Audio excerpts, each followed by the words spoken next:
नमस्कार दोस्तों, एक बार आपका फिर स्वागत है एसएस एजुकेशन पाठशाला में। आज हम लोकतांत्रिक राजनीति का लेसन नंबर 5 जन संघर्ष और आंदोलन पढ़ेंगे। इसके पार्ट 1 में हम नेपाल के आंदोलन को समझा था। पार्ट 2 में हम बोलीविया जल युद्ध को समझेंगे, इसके क्या कारण थे या किस लिए ये आंदोलन छिड़ा था। बोलीविया का युद्ध पानी के निजीकरण के विरुद्ध को लेकर था, यानी कि निजीकरण था। वहाँ पर जो सरकार थी, जो बोलीविया की सरकार थी बोलीविया की, उस सरकार ने क्या किया कि जो वहाँ के शहरों में पानी सप्लाई होता था, जैसे अपने यहाँ भी ये शहरों में जो या अपने गाँव में वाटर सप्लाई आती है या शहरों में जो पानी सप्लाई होती है, वो अभी सरकार के हाथ में है। तो उन्होंने क्या किया कि वहाँ जो पानी की सप्लाई थी वो किसी प्राइवेट कंपनी को भेज दी। अब प्राइवेट कंपनी को भेज दी तो प्राइवेट कंपनी होगी, वे अपने हिसाब से बिल बढ़ाएँगी या घटाएँगी। तो उन्होंने ये बिल इतने ज़्यादा बढ़ा दिए थे कि जो बोलीविया की जनता थी, उनकी जो सैलरी थी या उनकी जो इनकम थी महीने की, वो बहुत कम थी। जिस कारण इसके जिस कारण इस महँगाई को लेकर या ये जल के निजीकरण को लेकर ही आंदोलन चला था। अब हम देखते हैं कि किस प्रकार ये आंदोलन चलाया और सफल हुआ। बोलीविया का युद्ध पानी के निजीकरण के विरुद्ध को लेकर था। बोलीविया दक्षिण अमेरिका का एक छोटा-सा देश है। विश्व बैंक ने यहाँ की सरकार से नगरपालिका में की जा रही जलपूर्ति, यानी कि जो जल की वाटर सप्लाई हो रही थी, उसको छोड़ने को कहा। यानी कि जो नगर जैसे अब नगर पालिका होती है, नगर पालिका तो इस सरकार के अंदर कार्य करती है। उससे क्या कहा कि जो वर्ल्ड बैंक है, विश्व बैंक ने क्या कहा कि जो आप गाँव में या शहरों में पानी सप्लाई कर रहे हैं, उसको बंद करके किसी प्राइवेट कंपनी को ये अधिकार दे दो।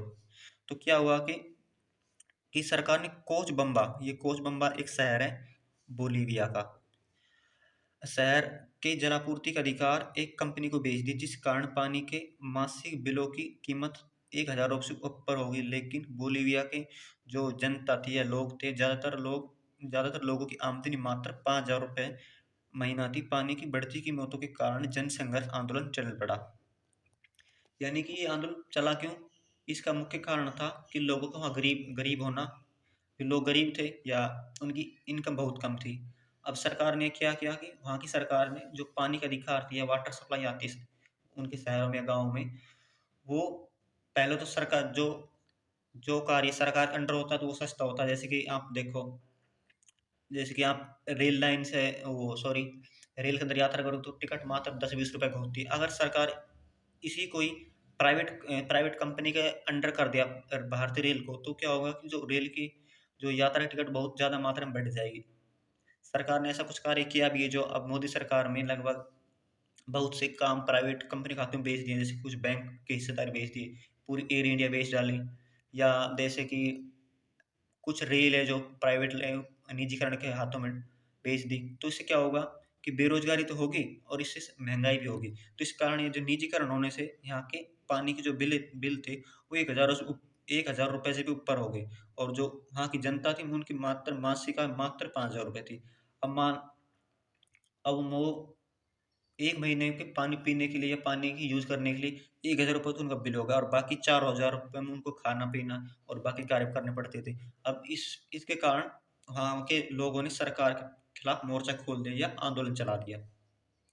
अब हम अगले प्रश्न में देखते हैं कि ये आंदोलन किस प्रकार सफल रहा और इस आंदोलन में कौन-कौन लोग शामिल थे।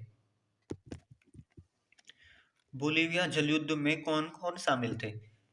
ये ये आंदोलन था, अप 2008 में जनवरी के माह में चला, और इसमें कौन-कौन शामिल थे? श्रमिक, मानवाधिकार कार्यकर्ता, यानी कि जो ह्यूमन राइट वाले होते हैं वे लोग शामिल थे, और सामुदायिक नेता, कुछ नेता शामिल थे। इन्होंने एक गठबंधन बनाया, यानी कि अलायंस बनाया, जिसको हम अलायंस बोलते हैं, गठबंधन। इस गठबंधन ने शहर में 4 दिनों तक हड़ताल की। फिर फिर क्या हुआ, सरकार ने लोगों को बेवकूफ़ बनाने के लिए इन सरकार ने तुरंत उनकी बातों को मान लिया।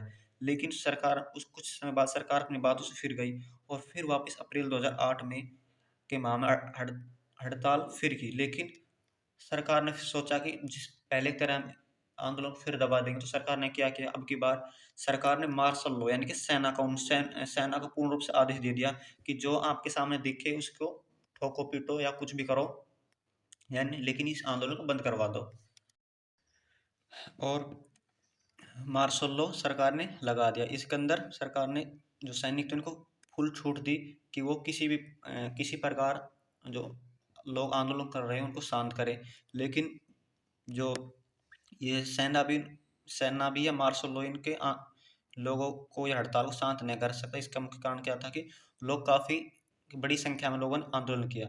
तो अगर लोग जैसे अपने यहाँ किसान आंदोलन चला था, तो अगर ये कुछ हजारों में कुछ सैकड़ों में लोग होते तो सरकार मार्शल लॉ लगा कर या पुलिस के द्वारा या सैनिक द्वारा इसको आंदोलन को बंद करवा सकती थी। लेकिन अगर फिर क्या हुआ, किसान हजारों लाखों की संख्या में आ गए तो सरकार ऊपर दबाव बनने लगा, सरकार इस आंदोलन को बंद नहीं करवा सकी। ठीक इसी प्रकार ही जो मार्शल लॉ लगा तो दिया वहां पे, लेकिन जनता बहुत ज्यादा होने के कारण सरकार झुक गई और सरकार ने कंपनी से पानी के अधिकार वापस ले लिए और पुनः नगर पालिका को अधिकार वापस दिए। इस प्रकार क्या हुआ कि ये आंदोलन एक सफल आंदोलन हो गया। क्योंकि किसी भी लोकतंत्र देश में यह जो जनता होती है उन पास ये पूर्ण अधिकार होते हैं कि अगर सरकार उन कोई गलत कार्य कर रही है तो वो इसको विरोध कर सकते हैं। ये किसी भी लोकतांत्रिक देश की मुख्य विशेषता होती है। जैसे अपना भारत देश है, ये लोकतांत्रिक देश है। यहाँ पे हम सरकार को चुन सकते हैं वोट डाल के। अगर सरकार हमारे लिए कोई अच्छा कार्य न करे तो हम सरकार को अगली बार वोट नहीं देंगे और वो सरकार वापस चली जाएगी। तो सरकार के ऊपर ही हमेशा दबाव रहता है किसी भी लोकतांत्रिक देश में कि वो सरकार लोगों के लिए अच्छा से अच्छा कार्य करे। अगर ऐसा नहीं करेगी तो क्या होगा कि सरकार वापस नहीं बन पाएगी।